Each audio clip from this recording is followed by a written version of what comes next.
Okay, so we're going to talk about oogenesis.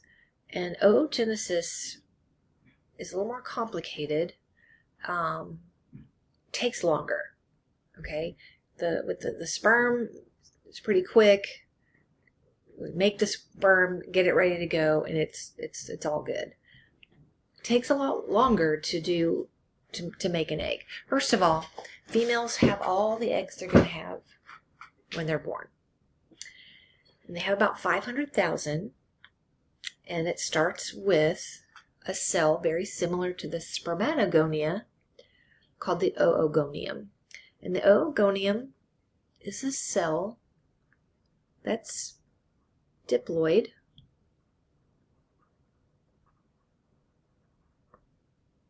and this cell, just like in the sperm, is going to go through mitosis. And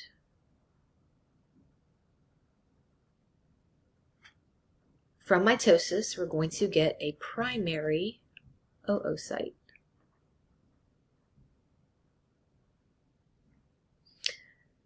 Once we get to the primary oocyte, that primary oocyte will begin meiosis. And it will start in meiosis 1, of course, and it will get stuck, it will freeze in prophase 1.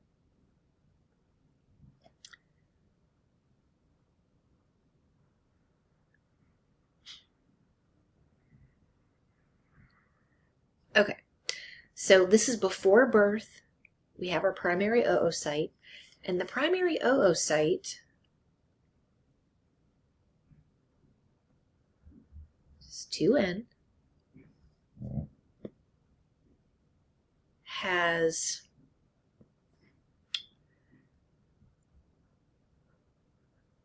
these cells that surround it,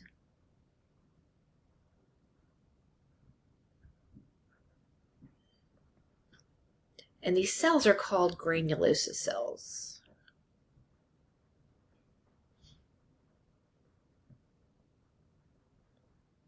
And these cells around it create this thing called the primordial follicle. So we have all of our little primary oocytes, and they are in our primordial follicles when we're born. You have all you're going to have when you're born. And once you're born, you kind of, your reproductive area, your ovaries kind of are in a frozen state. They're kind of like not activated, I guess. I don't know how else to explain it. But nothing is happening. Nothing happens at all from birth to puberty. Once we get to puberty, puberty stimulates the rest of meiosis 1. So we go through meiosis 1, and when we do that, we know that we get a 1N cell. We should get two 1N cells. That's what happens in spermatogenesis. You get two 1N cells, and then they divide again in meiosis 2, and you get 4 unique sperm. Here, all this good stuff goes to this one cell, and the leftover DNA sort of gets barfed out. And this is called a polar body. It's just kind of trash, okay? So now we have our 1N cell. This is our secondary oocyte. And again, we got this by completing meiosis 1. Okay, so we finish meiosis 1, and we get this 1N cell, a polar body, and then it starts meiosis 2. But it gets stuck in metaphase 2.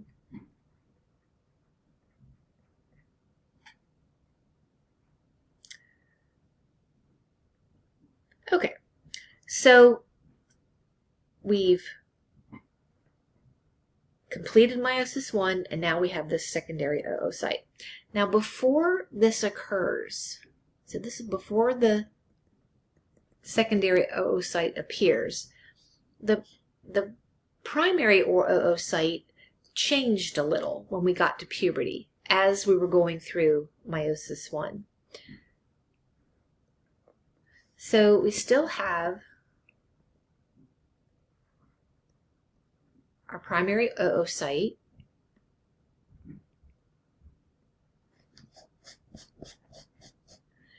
and we have our granulosa cells, but they're changing.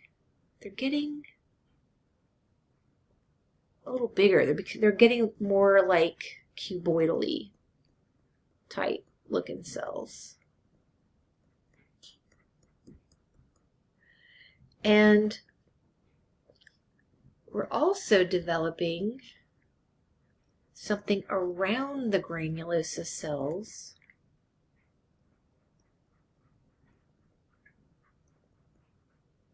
called thecal cells.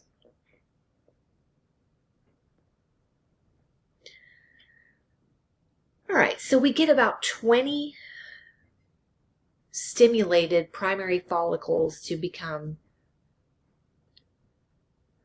or excuse me, 20 primordial follicles to become primary follicles.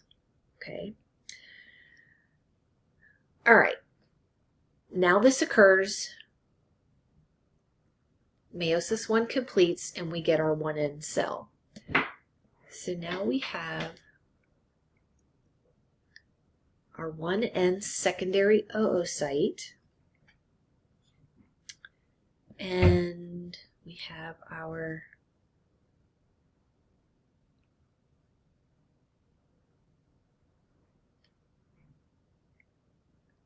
granulosa cells around it, and these granulosa cells are dividing.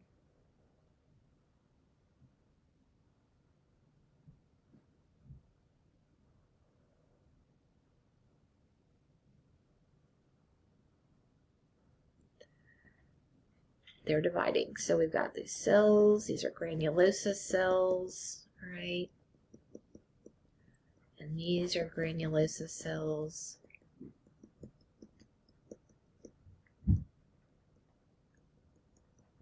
They're dividing, and they are secreting fluid. So they're secreting fluid into this area right here. That area is called the antrum. And it's filling with fluid. Okay? We still have our thecal cells around here. Okay? And we have a new thing involved. So this starts to develop this little bunch of cells inside here next to the granulosa cells. This little area of cells is called the zona pellucida.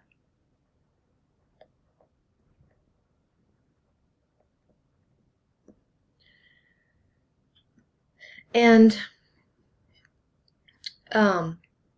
there's an area around you got the zona pellucida here. You have these granulosa cells that are around it, and those granulosa cells have a name that are right around the cell itself, and it is called the corona radiata.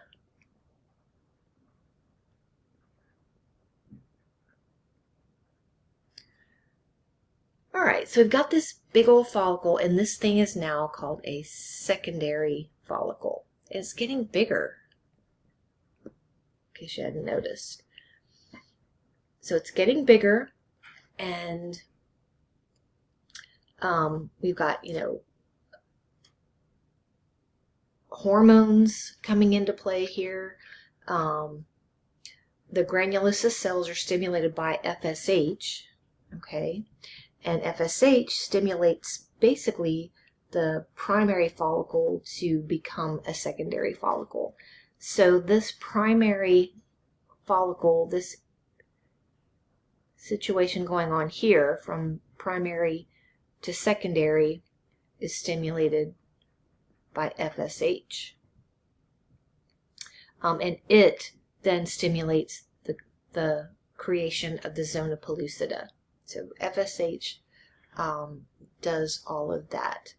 It also causes the production of estrogen. Okay. All right. Fecal cells are stimulated by luteinizing hormone. Okay, so LH. And they also cause the production of estrogen. All right, so here we are, secondary follicle, and it's growing. Okay, the granulosa cells are dividing, things are getting bigger. So as that's occurring, it's getting bigger. So let's make our big cell here. So one in, and we're getting bigger. So we've got our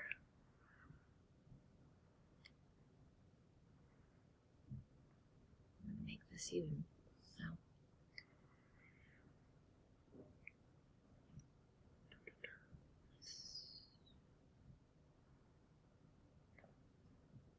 Okay.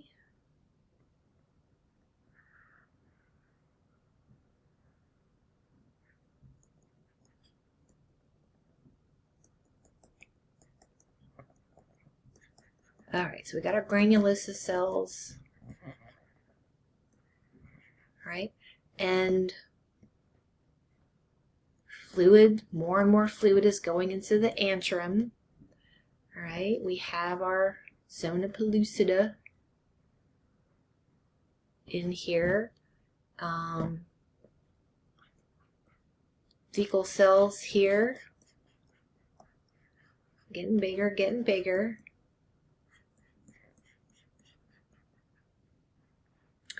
And it's maturing, okay? So once it's mature, becomes a mature follicle, that's called the Graafian follicle.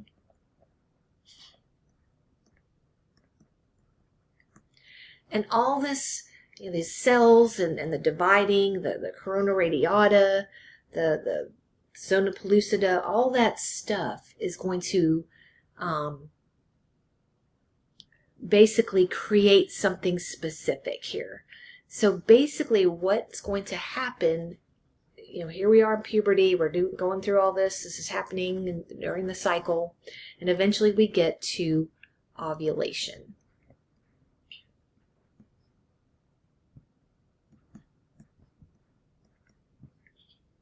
Okay, so now we get to ovulation, and what happens?